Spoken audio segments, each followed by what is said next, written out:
I've been getting asked a lot lately why this recession seems different or feels different than a lot of recessions that we've had in the past. Most notably is when I talk about real estate, a lot of people will compare it to 2008 and talk about how the supply and demand constraints are much different than they were in 2008.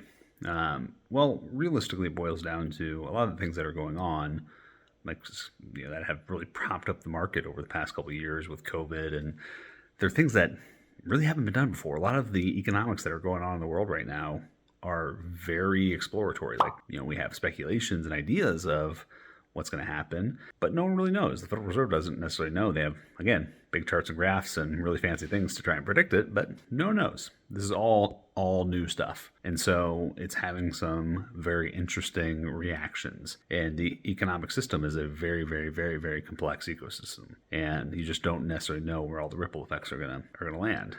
Like, for example, part of what the Federal Reserve and the US government and countries all over the world have been doing is what's called modern monetary theory, which basically just says you can print money nonstop, and as long as you have GDP growth and stuff that exceeds, well, it's fine. But so a lot of people have been going off this theory, but now we're starting to see some of the pain points for that theory is that you have asset price appreciation. That money's got to go somewhere.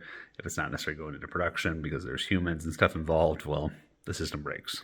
And that's what we're seeing. So, why is it different? It's just because every recession is different in some sort of way. And we're just starting to see what the implications of why this one's different. And I think it is going to be, rather painful for a lot of people because, we had such drastic price appreciation. I don't think we're necessarily going to see some of the employment changes that we have in previous recessions because there's still pretty high demand for employees and a lot of people dropped out of the labor force during COVID. But that being said, we still have inflation. We still have other problems that could cause big impacts for a lot of people. So it may feel very different just because a lot of these things just haven't happened all together. Like, we've had stagflation, we've had inflation before, we've had a housing bubble, we've had a stock market bubble, we've had high unemployment, low unemployment. We've had all these things. We just haven't really seen them together.